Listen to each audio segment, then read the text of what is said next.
దేవుని నామమునకు మహిమ కలుగును గాక. Heavenly light ministries global prayer tower ఆత్మలో జరుగుతున్న ఉదయకాలపు స్తుతి ఆరాధన కుడికు మిమ్మల్ని అందరినీ ప్రేమపూర్వకంగా ఆహ్వానిస్తున్నాను. యోహాను సువార్త 13వ అధ్యాయము ధ్యానిస్తున్నాము. క్రీస్తు ప్రభు శిష్యుల పాదాలు కడుగుట, మరి పేతురు నివారించుట, తర్వాత దానికి వివరణ ప్రభు ఇచ్చి, మరి ఇలాగున నేను మీకు చేశానంటే మీరు ఒకరినొకరు చేయాలి. మీరు నేను మీ పాదాలు కడిగినట్లుగా మీరును ఒకరి పాదాలు ఒకరు కడగవలసిందేనని ఖచ్చితంగా మరి ప్రభు ఆజ్ఞ రూపకంగా వారికి చెప్పినట్లుగా నేను మీకు చేసిన ప్రకారము మీరును చేయవలనని మీకు మాదిరిగా ఈ పని చేస్తానని ప్రభు వారిని అక్కడ మరి ఆజ్ఞారూపకంగా హెచ్చరించినట్లుగా మనము చూడగలము. 13వ అధ్యాయము 16వ వచనము. దాసుడు తన యజమానుని కంటే గొప్పవాడు కాడు, పంపబడిన వాడు తన్ను పంపిన వాని కంటే గొప్పవాడు కాడని మీతో నిశ్చయముగా చెప్పుచున్నాను. ఇక్కడ చూసినట్లయితే దాసునికి యజమానునికి మధ్య ఉన్న వ్యత్యాస గురించి ప్రభు మాట్లాడుతున్నాడు. దాసుడు అనేవాడు వాడి స్టేటస్ ఎలా ఉంటది, యజమాని యొక్క స్టేటస్ ఎలా ఉంటది, మరి ఒక వ్యక్తిని పంపించే వాని యొక్క స్టేటస్ ఎలా ఉంటది, పంపబడిన వాని యొక్క స్టేటస్ ఎలా ఉంటది అంటే, నేను ఒక యజమాని స్థానంలో నుంచి ఇక్కడ నేను మీతో మాట్లాడుతున్నాను. ఒక నాయకుడి స్థానములో నుండి, ఒక గురువు స్థానములో నుండి నేను మీతో మాట్లాడుతున్నాను. అంటే తన అనుచరులు ఎలాగున తన మాటలకు లోబడి ఈ పని చేయాలి. ఈ శిష్యులైన వారు తను ఏది బోధిస్తున్నాడో దాన్ని ఎలాగున తూచా తప్పకుండా పాటించాలనేది ఇక్కడ ప్రభు వారికి బోధిస్తున్నట్లుగా మనము చూడగలము కదా. మరి ఆయన నేర్పించేటువంటి విషయాలు, ఆ శిష్యరికం గురించి ఆయన బోధిస్తున్న విషయాలు మనం చూచినట్లయితే, ఆయన పంపబడిన మరి నేను కూడా పంపబడిన వాడనే. దేని కొరకు పంపబడ్డాను? తాను పంపిన వానికి ఆయన కొలత లేని ఆత్మను అనుగ్రహింప చేయను.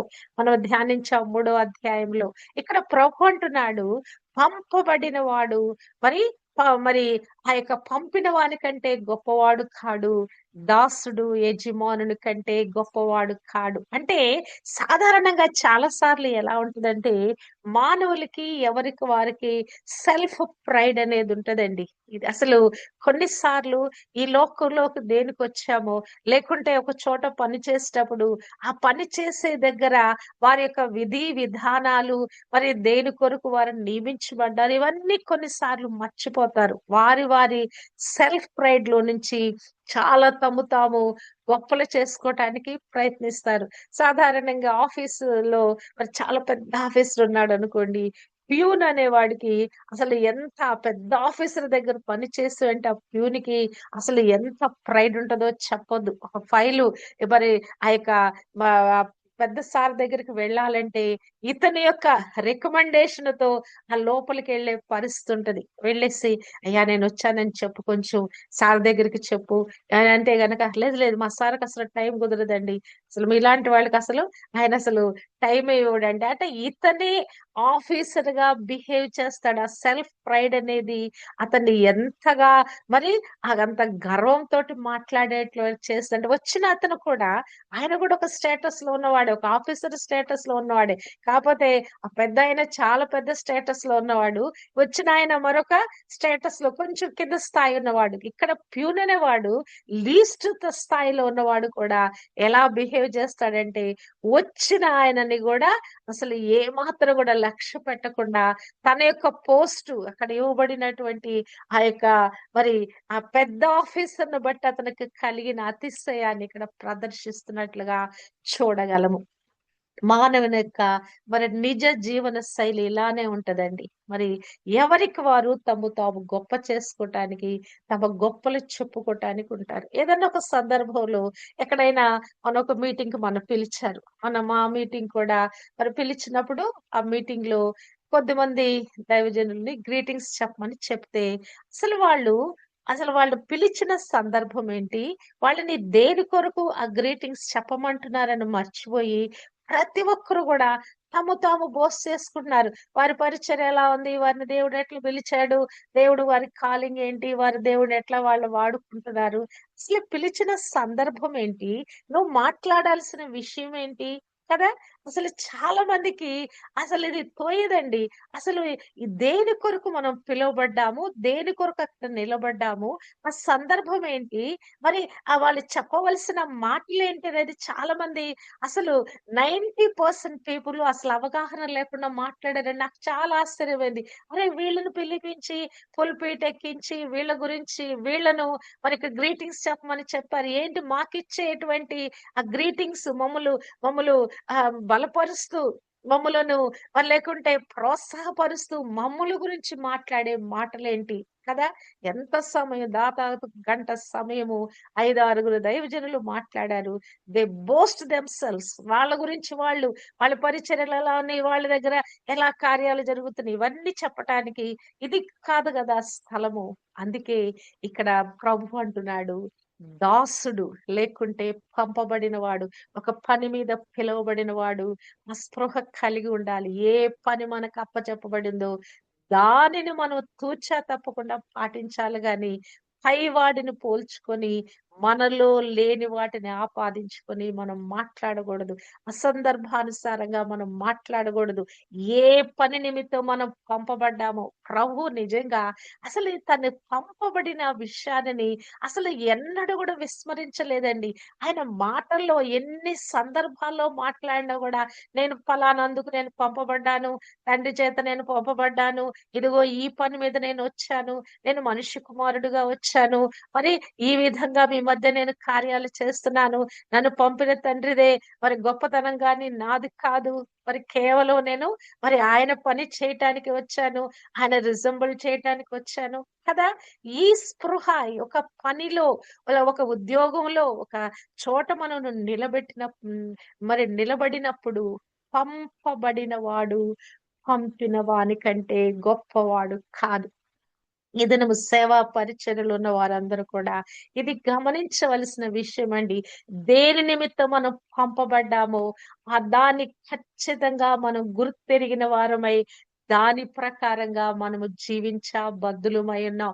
ప్రభు అంటున్నాడు, శిష్యుడు లేకుంటే దాసుడు యజమానుని కంటే గొప్పవాడు కాదు. మత్తయి సువార్తలో ప్రభు ఒక చోట ఒక ఉపమానం చెప్తూ, ఒక యజమానుడు ఉన్నాడు. మరి ఆయన బయటికెళ్ళి అలసిపోయి వచ్చాడు.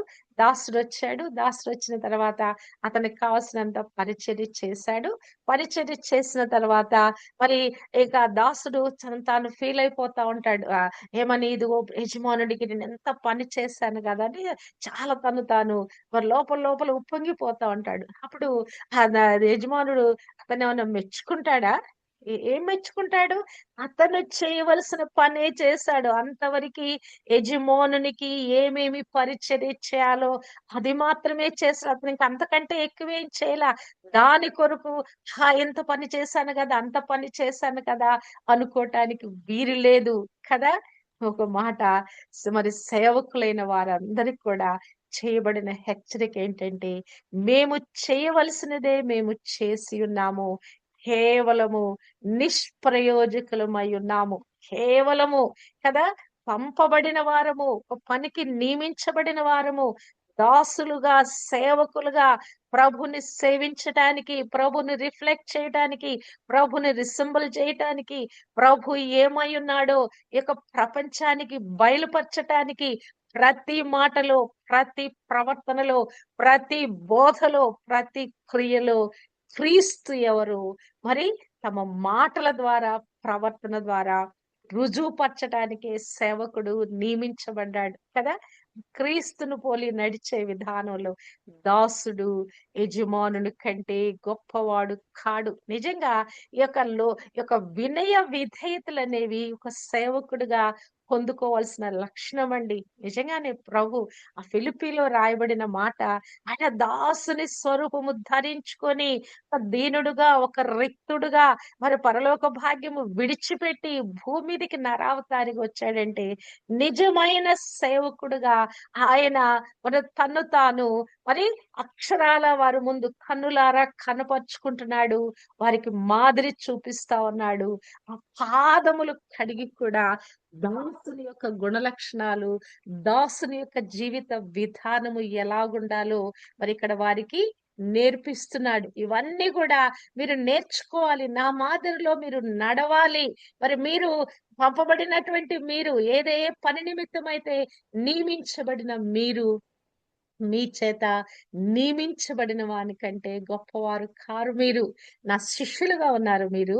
నాకంటే మీరు గొప్పవారు కారు. కానీ మీరు ఏది నేను మీకు బోధిస్తున్నానో దానిని మీరు ఖచ్చితంగా పాటించిన యెడల ఒక్క దినమున నేను బలా నమ్మకమైన దాసుడని నిన్ను నేను మెచ్చుకుంటాను. నిన్ను నేను మరి ఆ దినం ఘనపరుస్తాను. అప్పటి వరకు నువ్వు చేయవలసిన పనేంటంటే నీకు చెప్పిన పనిని నువ్వు లోబడి చేయటమే. నీకు చెప్పిన పనిని వినయ విధేయతలతో చేయటమేనని ప్రభు ఇక్కడ వారిని హెచ్చరిక చేస్తున్నాడు. 17వ వచనము. ఈ సంగతులు మీరు ఎరుగుదురు గనుక వీటిని చేసిన ఎడల మీరు ధన్యులగుదురు. ఏమేమి మీకు చెప్పబడిందో వీటిని చేసిన ఎడల కదా మనకి నవధన్యతలు చెప్పబడినాయి. ఇదిగో ఆత్మలో దీనులైన వాడు ధన్యుడు, దుఃఖపడువారు ధన్యులు కదా, సాత్వికులు ధన్యులు, హృదయ శుద్ధి గల వారు ధన్యులు కదా. ఈ ధన్యతలు నవధన్యతలు చెప్పబడినాయి. మనుషులు మిమ్మల్ని నిందించి హింసించి చెడ్డ మాటలల్లా చెప్పినప్పుడు మీరు ధన్యులు. కనుక ఈ యొక్క ఈ యొక్క ధన్యత అనేది ఎప్పుడు మనం పొందుకోగలం? అది చేసినప్పుడు, ఆ కార్యము మనము జరిగించినప్పుడు ధన్యులము. ఇక్కడ ప్రభు అంటున్నాడు ఈ మాటలు చెప్తూ, ఇవన్నీ మీరు ఎరుగుదురు కనుక వీటిని చేసిన ఎడల మీరు ధన్యులగుదురు. ఒకటి ఎరుగుట అనేది ఒక ఆస్పెక్ట్ అయితే, రెండవది దానిని జరిగించుట, చెప్పబడిన మాటలను దాని ప్రకారంగా జీవించుట అనేది అది మీకు ధన్యత అని ఇక్కడ ప్రభు మాట్లాడుతున్నట్లుగా మనము చూడగలము. హల్లెలూయా. మనకి చాలా విషయాలు తెలుసండి. కానీ వాటిని మన ప్రాక్టికల్ లైఫ్ లో పెట్టేటప్పుడే మనం చాలా సార్లు తప్పిపోతాము. ఎరగటం వేరు, తెలుసుకునటం వేరు.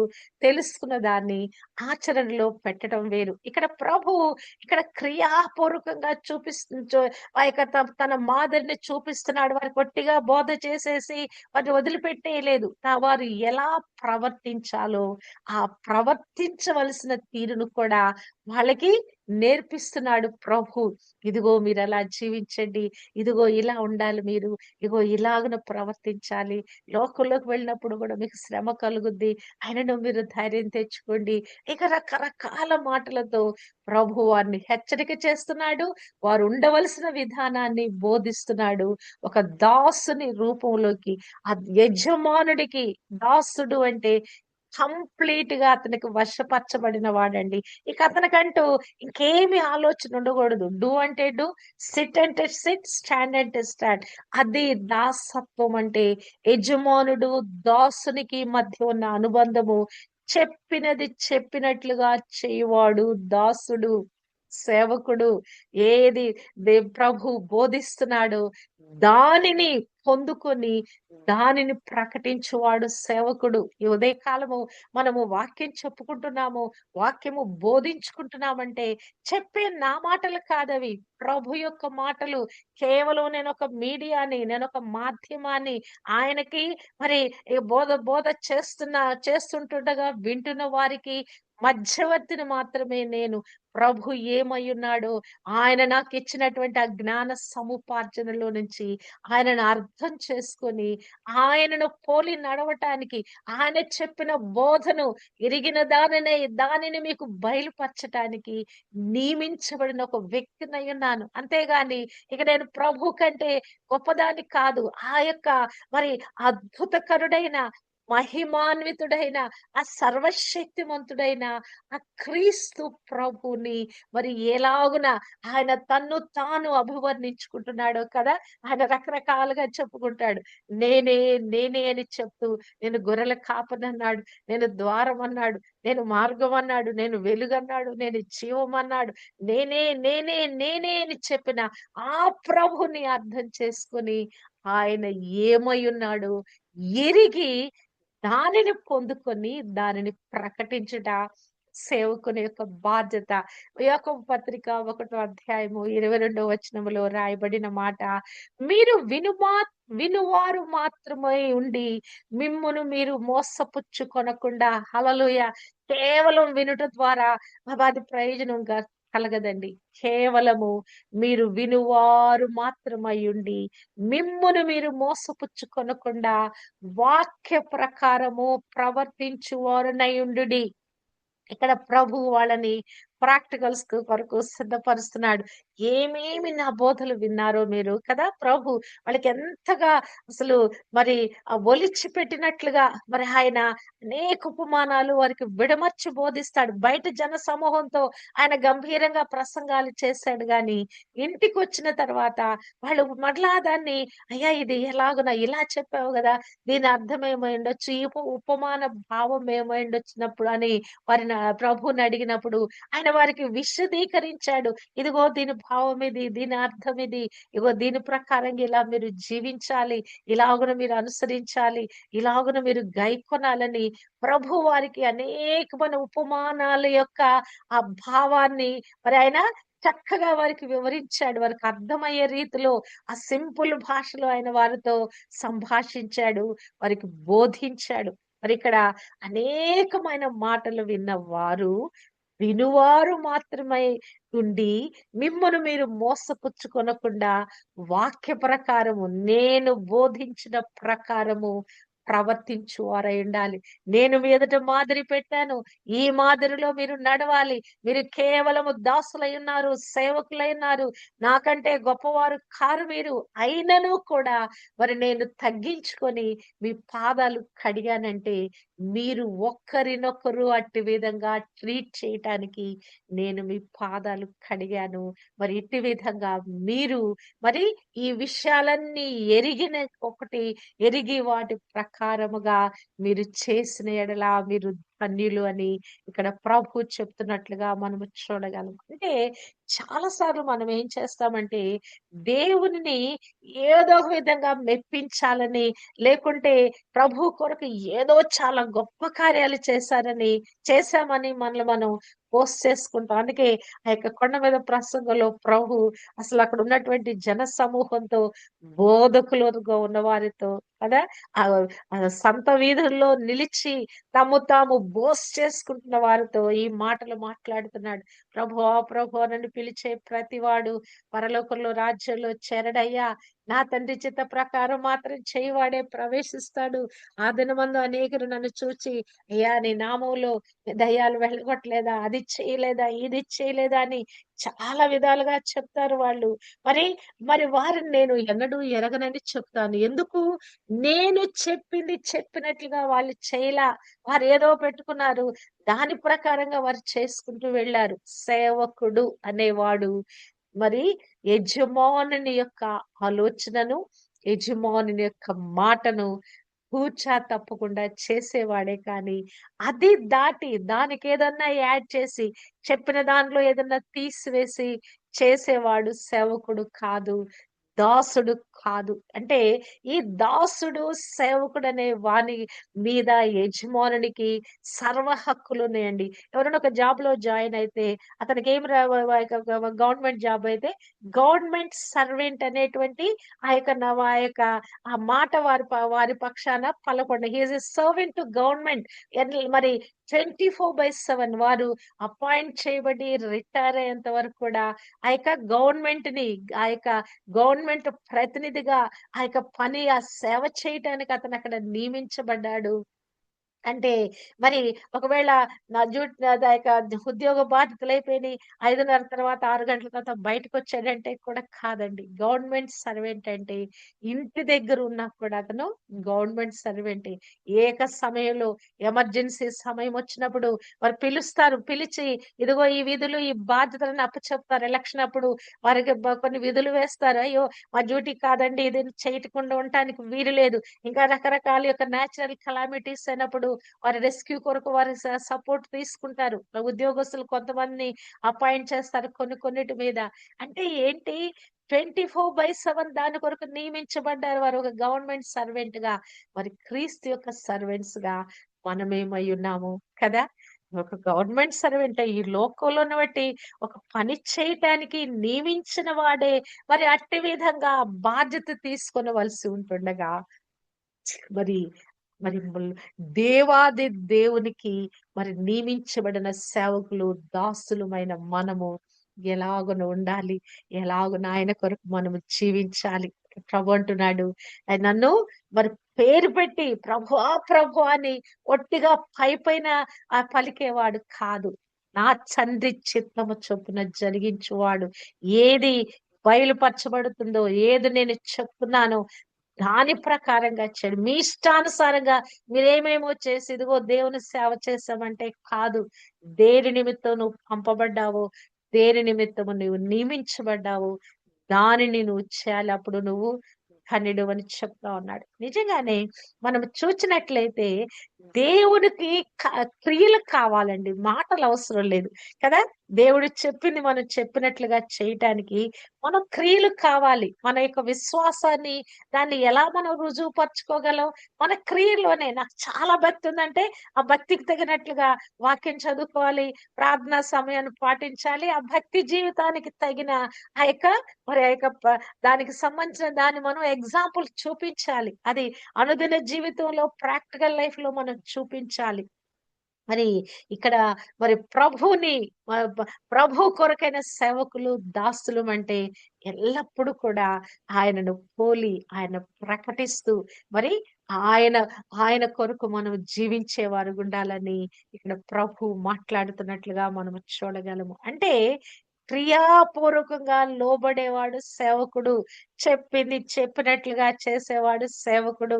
దేని నిమిత్తం నేను పంపించబడ్డావో ఆ పంపబడిన కార్యము నెరవేర్చువాడు సేవకుడై ఉన్నాడు. ఇక్కడ 18వ వచనంలో ప్రభు మరలా అంటున్నాడు, మిమ్మునందరిని గూర్చి నేను చెప్పలేదు. నేను ఏర్పరచుకొనిన వారిని ఎరుగుదును గాని నాతో కూడా భోజనము చేయువాడు నాకు విరోధముగా తన మడమ ఎత్తెను మన లేఖనము జరుగుటకై ఇలాగు జరిగెను. ప్రతి ఒక్కటి కూడా మన జీవితంలో రాయించి పెట్టబడి ఉందండి. ఇదిగో ఈ రోజున ఈ ఉదయకాలము ఇట్టి విధంగా వాక్యం బోధించుకుంటాము. లేకుంటే ఈ సంభవాలు జరగబోతున్నాయి. ఈ యొక్క జీవితము ఇలాగున మన కొరకు నిర్దేశించబడినదండి. 139వ కీర్తనలో నియమించబడిన దినములలో ఒక్కటైనను కాకమునుపే నా దినములన్నీయు నీ గ్రంథములో లిఖితములాయెను.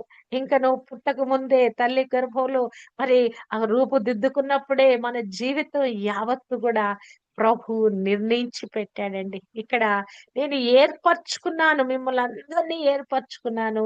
మరి మీ అందరి గురించి నేను ఈ మాటలు నేను చెప్పుట లేదు, కానీ నాతో భోజనము చేయవాడు ఒకడు ఉన్నాడు. నాకు విరోధముగా తన మడమ ఎత్తాడు అని లేఖనము నెరవేరుటకై ఇలాగున జరిగాను. 41వ అధ్యాయము 9వ వచనము కీర్తనలో రాయబడిన మాట కదా! నాతో భోజనం చేసిన వాడు నా విహితుడు కదా! నాతో కలిసి జీవించిన వాడు ఇట్టి విధంగా నన్ను తన్నుటకు తన మడమనెత్తునంటే అట్టి విధంగా లోకమంతా అలానే ఉందండి. అసలు ఎవరి కొరకు పని చేస్తున్నామో మర్చిపోయి ఇక ఇష్టానుసారంగా జీవించి ఆ జీవితాలు బాధ్యతారహితమైన జీవితాలు, గర్వముతో అహంకారముతో నిండిన జీవితాలు, వారు ఏమై ఉన్నారో దేని కొరకు నియమించబడ్డారో దాన్ని మర్చిపోయి జీవించే జీవితాల గురించి ప్రభు మాట్లాడుతున్నాడు.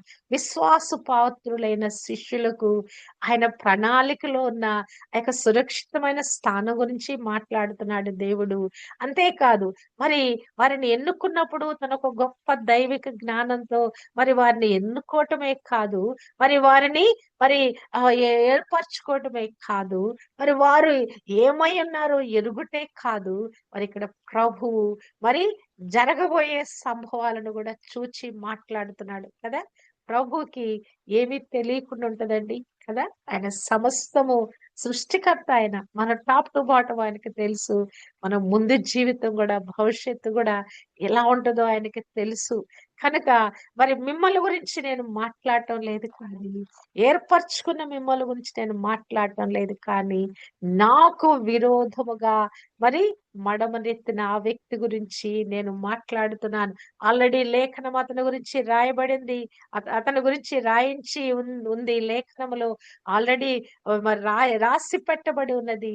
ఆ రాసి పెట్టబడిన ఆ వ్యక్తి గురించి నేను మాట్లాడుతున్నాను. లేఖనము నెరవేర్పు కొరకే నేను వచ్చాను. మత్తయి సువార్త 5వ అధ్యాయము 14, 18 ఆ ప్రాంతంలో ప్రభు అంటాడు. నేను ధర్మశాస్త్రమునైనను, ప్రవక్తల వచనములైనను నేను కొట్టివేయుటకు నేను రాలేదు గాని, దానిని నెరవేర్చుటకే నేను వచ్చున్నాను.